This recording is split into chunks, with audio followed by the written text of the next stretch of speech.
మా ఛానల్కి స్వాగతం. చూస్తున్న వీక్షకులకు ప్రేక్షకులకు ప్రియ కాల భైరవ భగవద్బంధులకి స్వాగతం పలుకుతూ మమ్మల్ని ఎంతగానో ఆదరిస్తూ ఉండబడినటువంటి ప్రియ సోదర సోదరీమణులకు అందరికీ కూడా నూతన ఆంగ్ల సంవత్సర శుభాకాంక్షలు.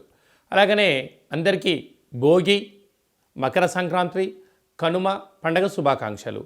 1/1/2025 నుండి 15/1/2025 వరకు పుట్టినటువంటి వారందరికీ కూడా ముందస్తుగా జన్మదిన శుభాకాంక్షలు. అలాగనే గతంలో ఏదైతే ఒక కార్యక్రమాలు ప్రారంభిస్తున్న వారందరికీ కూడా సంపూర్ణమైనటువంటి వార్షికోత్సవ శుభాకాంక్షలు. కనుక నూతన ఆంగ్ల సంవత్సరంలో 2025లో అందరికీ శుభాన్ని, జయాన్ని, ఐశ్వర్యాన్ని, ఆనందాన్ని ప్రసాదించాలని, ఎవరైతే ఏ వృత్తులు అయితే చేస్తున్నారో వారందరికీ కూడా అష్టకష్టాలన్నీ తొలగిపోయి అష్టైశ్వర్య ప్రాప్తి కలిగించాలని మనసారా కాళభైరస్వామిని కోరుకుంటూ అందరికీ ఆశీర్వచనం. ద్వాదశ రాశుల్లో గ్రహ గమనాలను ఒకసారి వీక్షింపచేద్దాం. వృషభ రాశిలో దేవగురు బృహస్పతి సంచార స్థితి, కర్కాటక రాశిలో కుజ భగవానుడు సంచార స్థితి, కన్యరాశిలో కేతు భగవానుడు సంచార స్థితి, ధనుసు రాశిలో రవి బుధ సంచార స్థితి, బుధాదిత్య రాజయోగము. అలాగనే కుంభరాశిలో శుక్రుడు మరియు శని సంచార స్థితి, మీనరాశిలో రాహు సంచార స్థితితో ద్వాదశ రాశుల్లో గ్రహ గమనాలు ఈ విధంగా ఉన్నాయి.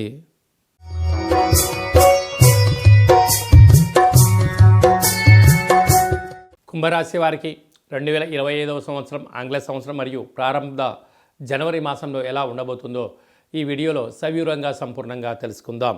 కుంభరాశిలో ఏ నక్షత్రాలు వస్తాయనగా ధనిష్టా నక్షత్రంలోని 3వ పాదం, 4వ పాదం, శతభిష నక్షత్రంలోని 4 పాదాలు, పూర్వభాద్ర నక్షత్రంలోని 1, 2, 3 పాదములు కలిపితే కుంభరాశి అవ్వడం జరుగుతుంటుంది. చాలామందికి పుట్టినటువంటి కాల సమయంలో డేటా ఆఫ్ బర్త్లు లేనటువంటి కారణం వలన పేరు యొక్క మొదటి అక్షరాన్ని అనుసరిస్తూ ఆ రాశిని తెలుసుకునే ప్రయత్నం చేద్దాం.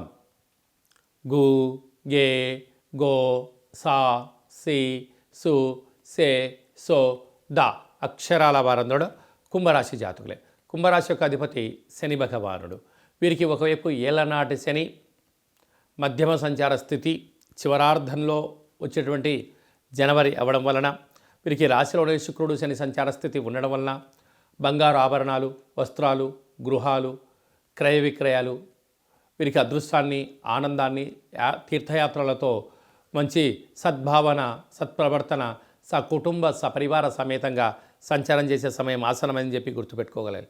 2వ స్థానంలో రాహు ఉండడం వలన దయచేసి అప్పులు ఇవ్వద్దు, అప్పులు తెచ్చుకోవద్దు, స్థిర చరాస్తులపైన కొందరు అన్వేషించారని చెప్పి గుర్తుపెట్టుకోగలగాలి. అర్ధాష్టమ గురుడు. ఏదైనా చిన్న చిన్న పనుల్లో ఆటంకాలు కలుగుతున్నట్లయితే మీరు కాళభైరవ స్వామి యొక్క స్మరణ చేసే సమయం ఆసన్నమైంది. కాళభైరవ స్వామి యొక్క ముడుపు, కాళభైరవ స్వామి యొక్క హోమము, కాళభైరవ నామ మంత్ర జపము అలాగా చేసే సమయం ఆసనమైందని చెప్పి గుర్తుపెట్టుకోగలాలి. ఇన్ని వేల వీడియోలలో ఈ వీడియో మీరు చూస్తున్నారు అన్నట్లయితే కాళభైరవ స్వామికి ఆశీస్సులు మీకు, మీరు కాళభైరవ స్వామిని సేవలో పాల్గొనే సమయం ఆసనమైంది. కనుకనే కష్టాల కడలికి స్వస్తి పలుకుతూ ఐశ్వర్యానికి, ఆనందానికి స్వాగతం పలికే సమయం ఆసనమైందని చెప్పి గుర్తు పెట్టుకోగలగాలి. 6వ స్థానంలో కుజుడు ఉండడం వలన స్థిరాస్తులు, చరాస్తులు, బంగారు ఆభరణాలు, షేర్లు, క్రయ విక్రయాలకు వీరికి అదృష్టం కలిగించే పరిస్థితి ఉంటుంది. అష్టమంలో కేతు సంచార స్థితి ఉండడం వలన వీరికి భూత భవిష్యత్ వర్తమానాన్ని అంచనా వేయడంలో వీరికి వీరే సరిసాటి. లాభస్థానంలో బుధాదిత్య రాజయోగం ఉండడం వలన ప్రమోషన్సు, ట్రాన్స్ఫర్సు, ప్రభుత్వ ఉద్యోగాలు, పెట్టుబడులు ఆకర్షిస్తూ అద్భుతమైన జీవితాన్ని కుంభరాశి వారు పొందబోతున్నారని చెప్పి కూడా గమనించాలి. 1వ తారీఖు నుండి 15వ తారీఖు వరకు ముఖ్యమైనటువంటి పండుగల గురించి క్లుప్తంగా సవివరంగా సంపూర్ణంగా తెలుసుకుందాం. 1వ తారీఖున బుధవారము, నూతన ఆంగ్ల సంవత్సర ప్రారంభము, అద్భుతమైన యోగదాయకమైనటువంటి కాలము.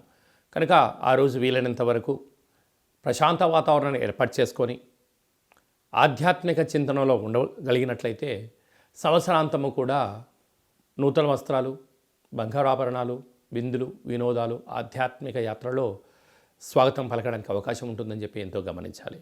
5వ తారీఖు షష్ఠి ఆదివారం, పూర్వభాద్ర నక్షత్రంగా పుట్టలో పాలుపోయడం, శ్రీ వల్లీ దేవసేన సుబ్రహ్మణ్య స్వామి వారికి అర్చన, అభిషేక కార్యక్రమాన్ని ఆచరించడం వలన జాతకంలో ఉండమని కుజదోషం, సర్పదోషం, నాగదోషం తొలగిపోతుందని చెప్పి కూడా గమనించాలి.